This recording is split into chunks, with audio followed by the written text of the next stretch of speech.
વિદ્યાર્થી મિત્રો, હું નિકુંજ ગઢવાલા, એકલવ્ય કોમર્સ, અને આપણે ચર્ચા કરીએ છીએ ખાતાના પ્રકારો. શેની ચર્ચા કરીએ છીએ? ખાતાના પ્રકારો. કોઈ પણ ધંધાકીય એકમ દ્વારા દિવસ દરમિયાન અસંખ્ય વ્યવહાર થતા હોય છે. એ વ્યવહારને અલગ અલગ ખાતાઓની વચ્ચે વહેંચવા માટે થઈને ખાતાના 3 પ્રકાર પાડવામાં આવે છે. એક વ્યક્તિઓના ખાતા, બીજું માલ મિલકતના ખાતા, અને ત્રીજું છે ઉપજ ખર્ચના ખાતા. એમાં આની પહેલાંના લેક્ચરની અંદર આપણે વ્યક્તિઓના ખાતાની ચર્ચા કરી હતી. શેની ચર્ચા કરી હતી? વ્યક્તિઓના ખાતાની.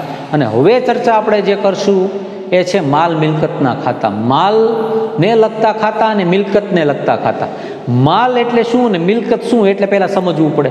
માલ એટલે કે વેપારી દ્વારા જે ચીજ વસ્તુનો વેપાર કરવામાં આવતો હોય તેને તમે માલ કહી શકો. અને મિલકત તો કે વેપારી દ્વારા જે લાંબા ગાળાની વસ્તુ ખરીદવામાં આવી હોય, દાખલા તરીકે એણે ફર્નિચર ખરીદ્યું, મોટરકાર ખરીદી, બિલ્ડિંગ ખરીદી, એ બધાને મિલકત ગણવામાં આવે છે. અને જેને આધારે આવક ઊભી થઈ શકતી હોય તે બધી મિલકત ગણવામાં આવે છે. તો હવે માલ મિલકતના ખાતાની અંદર શેનો સમાવેશ થાય છે એ આપણે સમજવાનું છે. તો હવે આપણે ચર્ચા કરશું માલ મિલકતના ખાતા.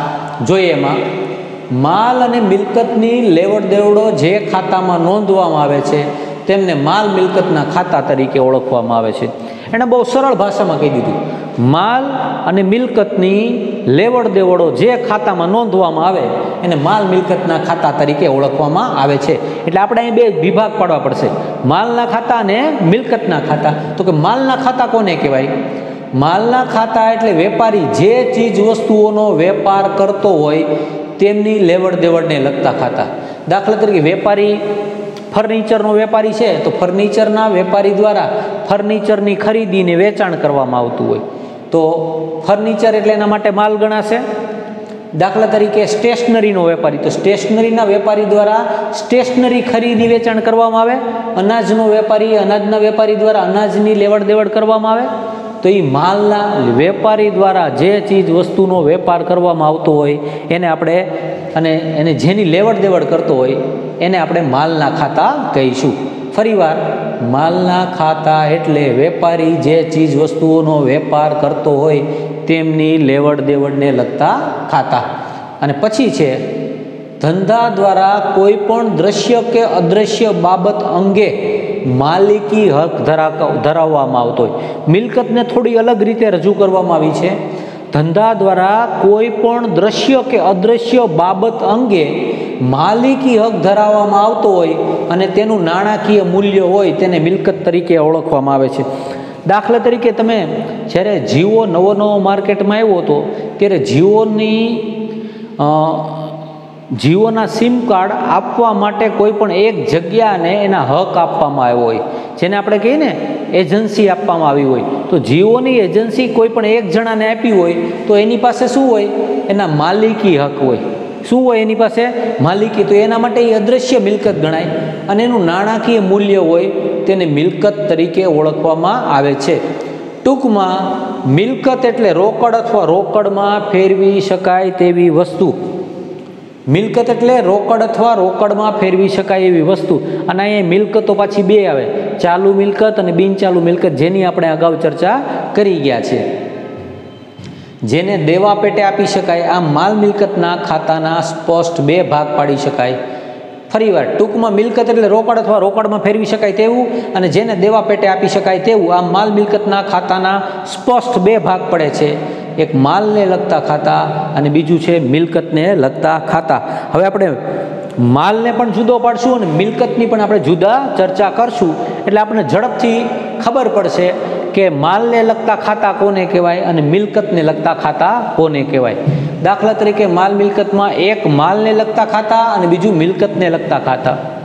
આ માલને લગતા ખાતામાં પેલું જો ખરીદ ખાતું ને વેચાણ ખાતું. વેપારી દ્વારા જે ચીજ વસ્તુનો વેપાર કરવામાં આવતો હોય એની ખરીદી કરવામાં આવે અને વેચાણ કરવામાં આવે એટલે એને શું કહેવાય? માલને લગતા ખાતા. ખરીદ ખાતું ને વેચાણ ખાતું માલને લગતા. જે ખરીદી કરેલી હોય એ માલ સારો ન હોય, યોગ્ય ન હોય તો આપણે વેપારીને પાછો આપવો પડે, તો એ ખરીદ માલ પરત કહેવાય.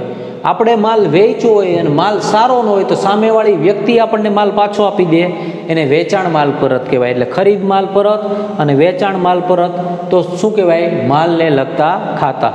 અંગત વપરાશ માટે લીધેલ માલ, માલિક દ્વારા પોતે ઉપયોગ કરવા માટે થઈને જે માલ સામાન લઈ જવામાં આવતો હોય તો એને શું કહેવાય? માલને લગતા ખાતા.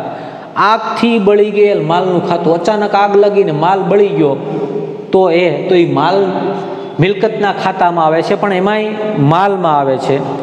જાહેરાતથી ગયેલ માલનું ખાતું, ધર્માદાથી ગયેલ માલનું ખાતું, ચોરીથી ગયેલ માલનું ખાતું. તમે જુઓ દરેકની અંદર ક્યાંક તમારા દ્વારા જે વસ્તુ ખરીદવામાં આવી છે, તમારા દ્વારા જે માલ ખરીદવામાં આવ્યો છે, એમાં એ માલ સામાન કાં આવે છે ને કાં જાય છે. જાહેરાતમાં આપણે માલ સામાન આપીએ તો, ધર્માદામાં આપણે માલ સામાન આપીએ તો, અને ચોરીથી માલ વયો જાય તો, આવી રીતે વરસાદને હિસાબે માલ પલળી જાય તો, વરસાદમાં માલ તણાઈ જાય તો, પૂરમાં માલ તણાઈ જાય તો, એ બધા પણ એને ઉદાહરણો છે. એટલે આ બધા ઉદાહરણો કોને છે? માલને લગતા ખાતા. એટલે માલ મિલકત ખાતાની વાત કરીએ ત્યારે બધી બાબતો શેમાં આવશે? એમાં આવશે. અને પછી આવ્યું મિલકતને લગતા ખાતા. આ બધાનો સમાવેશ આપણે શેમાં કહી? માલ મિલકત. આ બંને સાથે જ આવે છે, પરંતુ આ તો આપણે સમજવા માટે માલને જુદું અને મિલકતને જુદું સમજવાનો પ્રયત્ન કરીએ છીએ. દ્રશ્ય મિલકતો. દ્રશ્ય મિલકતો એટલે કે જે મિલકતો જોઈ શકાય તેવી, અડી શકાય તેવી, જમીન, મકાન, પ્લાન્ટ, યંત્રો, ફર્નિચર, વાહનો, બિલ્ડિંગ વગેરે દ્રશ્ય મિલકતો. ધંધાના માલિક દ્વારા જે બાબતનો માલિકી હક ધરાવતા હોય તે, આ થઈ ગઈ દ્રશ્ય મિલકતો. શું કહેવાય? બધી મિલકતને લગતા ખાતા. અદ્રશ્ય મિલકતો, જેને જોઈ શકાય નહીં તેવી, જેને અડી ન શકાય તેવી, પાઘડી, પેટન્ટ, કોપીરાઇટ, ટ્રેડમાર્ક વગેરે. પાઘડી અદ્રશ્ય મિલકત છે. આપણે આ બધા મુદ્દાઓ પાછા જ્યારે આમનો આવશે ત્યારે આ કોપીરાઇટ, ટ્રેડમાર્ક વગેરે બધાની આપણે ચર્ચા કરશું એક એકની. આ બધી અદ્રશ્ય મિલકતો કહેવાય, મિલકતને લગતા ખાતામાં આવે. ચાલુ મિલકતો, જે મિલકતોને 1 વર્ષની અંદર રોકડમાં રૂપાંતર થઈ જાય એ ચાલુ મિલકતો. માલનો સ્ટોક, સ્ટેશનરીનો સ્ટોક, રોકડ બેંક, અગાઉથી ચૂકવેલ ખર્ચ, મળવાની બાકી આવક વગેરે, આ બધી ચાલુ મિલકતો કહેવાય. ચાલુ મિલકતનો સમાવેશ શેમાં થાય છે? માલ મિલકતના ખાતાની અંદર એનો સમાવેશ થાય છે. એટલે આપણે એક માલને લગતા ખાતા જોયા, બીજા મિલકતને લગતા ખાતા જોયા. મિલકતમાં તમે દ્રશ્ય મિલકતો, અદ્રશ્ય મિલકતો અને ચાલુ મિલકતો એવા વિભાગ પાડી શકો છો. દ્રશ્ય મિલકતો કે જે જોઈ શકાય તેવી, અડી શકાય તેવી. અદ્રશ્ય મિલકતો તો કે જે જોઈ ન શકાય પણ અનુભવી શકાય તેવી, કે જેનું એકાકી વેપારીને કે ભાગીદારી પેઢીને ભવિષ્યમાં એને રોકડમાં રૂપાંતર થઈ શકે છે. ચાલુ મિલકતો કે જેનું 1 વર્ષની અંદર રોકડમાં રૂપાંતર થઈ શકે છે તેવી મિલકતો. માલનો સ્ટોક, સ્ટેશનરીનો સ્ટોક, રોકડ બેંક, અગાઉથી ચૂકવેલ ખર્ચા, તમે LIC પ્રીમિયમ અગાઉથી ચૂકવી શકો, ટેલિફોન બિલ અગાઉથી ચૂકવી શકો. મળવાની બાકી આવક, કોક પાસેથી તમારે આવક લેવાની હોય તો એમાં તમારી મિલકત ગણાય. માલ મિલકત ખાતાના આ બધા ઉદાહરણો હતા. પહેલાં આપણે જોયું વ્યક્તિ ખાતા, પછી આપણે જોયું માલ મિલકત ખાતા, અને હવે આપણે ચર્ચા કરશું ઉપજ ખર્ચના ખાતા. શું કરશું? ઉપજ ખર્ચના ખાતા.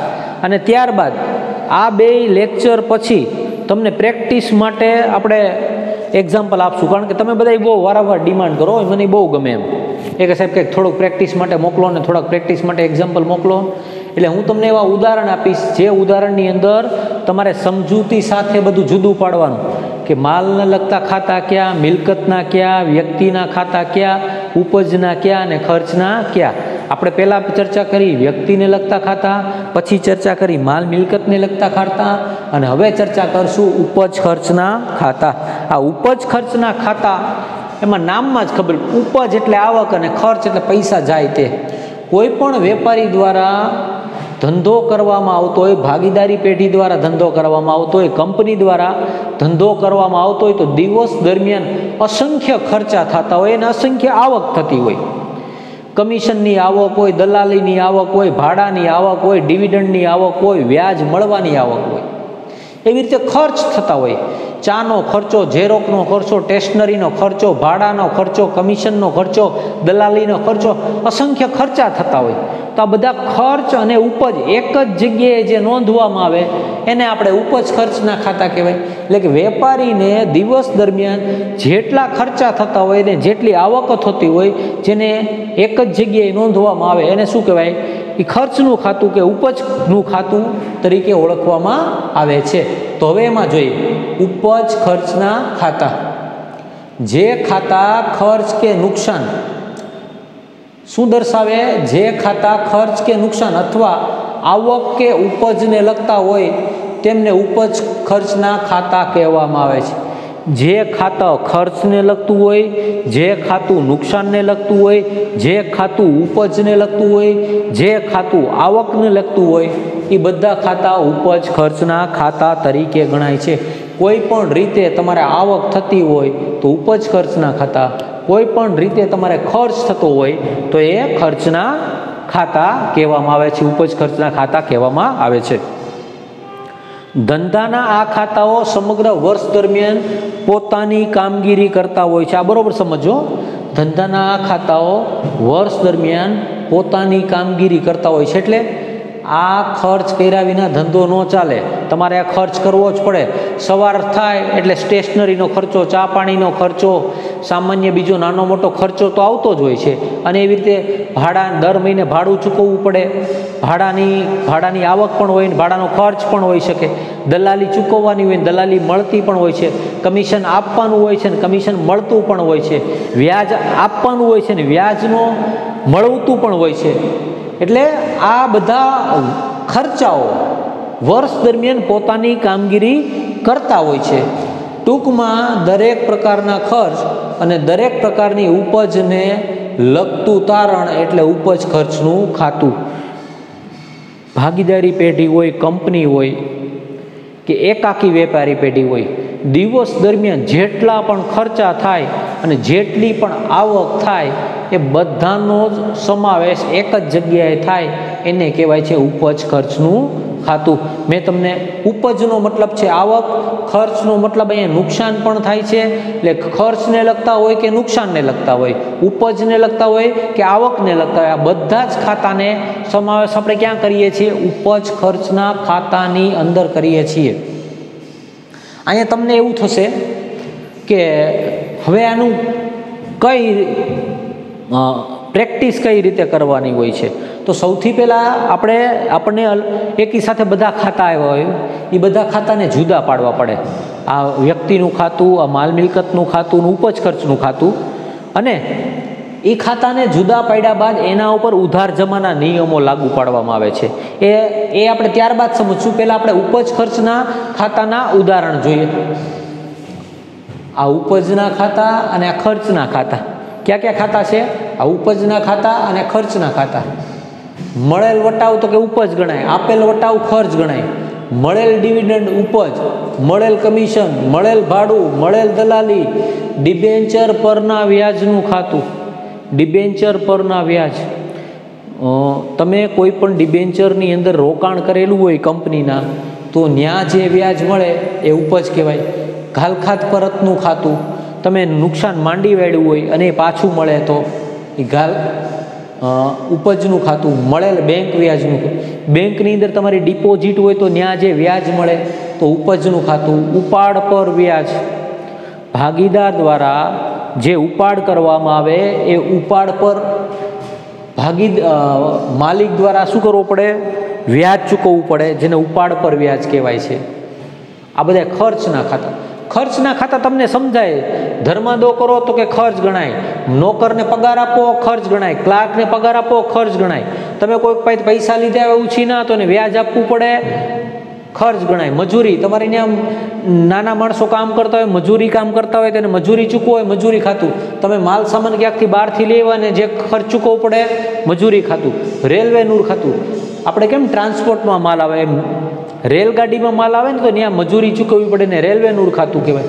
કોલસો ગેસ ખાતું, જે જગ્યાએ ઉત્પાદન કરતી પેઢીઓ હોય ને ત્યાં કોલસો ગેસ વપરાતો હોય એ ખર્ચ ખાતું. ઘસારા ખાતું, ઘસારો પણ બિન રોકડ ખર્ચ ગણાય છે. ઘાલખાત ખાતું, ઘાલખાત એ આપણી નુકસાન છે. ઉધાર વેચાણ કર્યું હોય ને જ્યાં પૈસા ઓછા મળે ને એ ગાલખાત કહેવાય. જકાત ખાતું અત્યારે હવે જોવા મળતું નથી, પહેલાં જોવા મળતું. આ ખરીદ ગાડા ભાડું, આ આવક માલ ગાડા ભાડું ના જાવક માલ ગાડા ભાડું. તમે માલની ખરીદી કરો તો જે જગ્યાએથી ખરીદી કરી હોય ત્યાંથી ધંધા સુધી જે લાવવાનો ખર્ચ થાય એને ખરીદ ખર્ચ કહેવાય. અને આ જાવકમાં એટલે તમે માલ વેચો હોય તો જેણે ખરીદ્યો એના ઘર સુધી માલ પહોંચાડવાનો ખર્ચ અને જાવક માલ ગાડા ભાડું.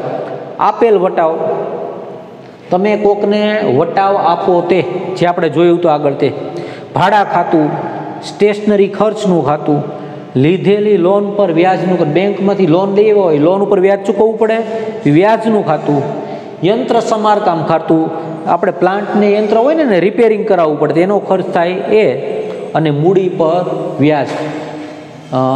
માલિક દ્વારા ધંધાની અંદર જે મૂડી લઈ આવવામાં આવે ને એને ધંધા દ્વારા વ્યાજ ચૂકવવામાં આવે છે. એ વ્યાજ પણ ધંધા માટે શું ગણાય છે? ખર્ચ ગણાય છે. તો એને મૂડી પર વ્યાજનું ખાતું. એટલે ટૂંકમાં આપણે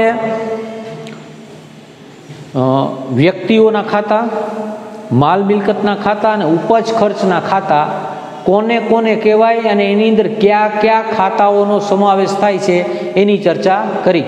હવે આ 2 લેક્ચર બાદ તમને હું એવા ઉદાહરણ આપીશ જે ઉદાહરણ તમારે તમારા ચોપડાની અંદર લખવાના છે. એ ખાતાના પ્રકારોને જુદા પાડવાના છે અને પાછા લખીને મોકલવાના રહેશે. અને આપણી આવનારી ટેસ્ટની અંદર પણ આ જ છે. અલગ અલગ ખાતાઓને જુદા પાડો, વ્યક્તિઓના ખાતાને, ઉપજ ખર્ચના ખાતાઓને જુદા પાડો.